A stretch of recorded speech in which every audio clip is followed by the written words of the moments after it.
Most brands think that just pumping out more creative is the answer to scaling on Meta. But here's the thing.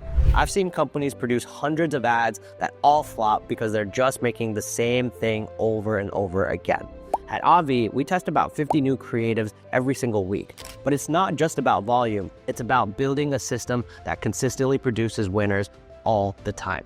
My name is Ashvin Melwani, and I'm the co-founder and CMO of Obvi. We spend about $1 million a month on Meta profitably, and today I'm going to show you the system we use to produce and test 50 new ads every single week. Let me break down our creative flywheel into 3 key parts. First things first, conceptualization.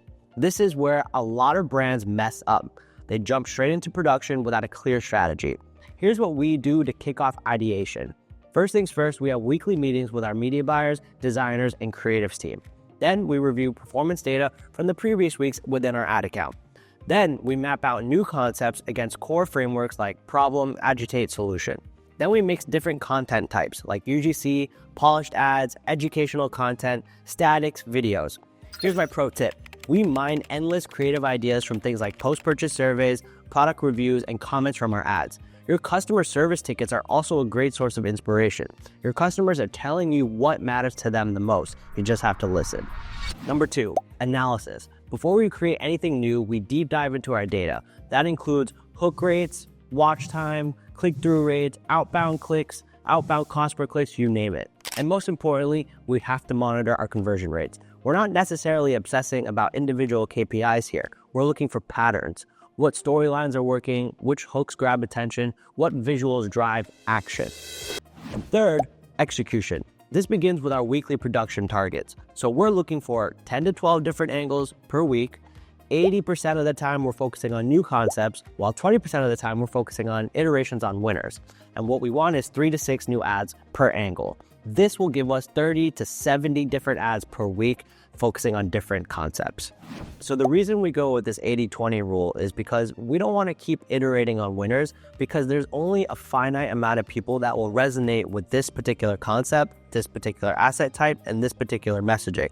Once you run out of those people, you're going to hit a plateau, your CPAs are going to rise, and you're not going to be able to scale.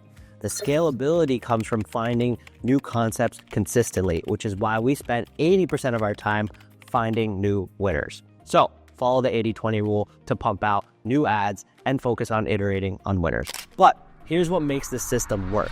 Creative diversity. We don't just make 50 versions of the same ad. We purposely mix things up so we can reach different audiences. Our formats include lo-fi UGC testimonials, polished commercial content, static images, educational pieces, everything you could possibly think of to achieve creative diversity. Because if you can achieve creative diversity, you can target different people at different stages of the funnel. Now let's talk about the funnel. You have 4 different stages. The first stage is you have people who are problem unaware. Then you have people that are problem aware. Then you have people that are solution aware. And then you have people that are brand and product aware. So you're probably wondering, how do we manage hitting all of these different parts of the funnel?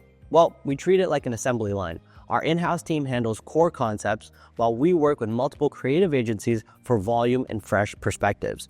And in terms of tracking performance, well, every creative has a clear hypothesis as to what we're testing. We document every single thing, meaning no guessing what worked or why. So now you have different types of creatives with different types of messaging. Now, your goal as a brand is to mix and match every single element. So we talked about having lo-fi, hi-fi creatives and videos. Then you have the different messaging according to the different stages of the funnel. So when you're talking about people who are problem unaware, you're talking to people that are completely unaware they have a problem, nor do they even realize that a solution exists. So when you're talking about messaging, you want to come up with headlines and USPs that can attack those people.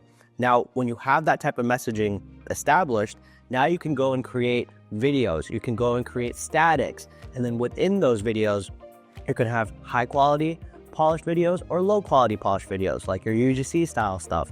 Then you have the statics, then you have lo-fi statics, which is maybe customers holding your product or a picture of the bottle sitting on a shelf. And then you have your high quality production stuff, which is your lifestyle photography. Now, you have 4 different types of assets types, and mix and match the different messaging, and you can come up with a ton of different ads at once. So when you are pumping out creatives, make sure you have creative diversity in the terms of asset types, and you have creative diversity in the types of messaging for different stages of the funnel that people may belong in. That's it. You have the basics of our ad creative system. Now remember, the goal isn't to just pump out content. It's about creating a systematic approach to finding winners that can scale. If you found this valuable, make sure to hit that subscribe button and follow me on Twitter at Ashvin Melwani for more insights on growing your brand. Till then, happy scaling.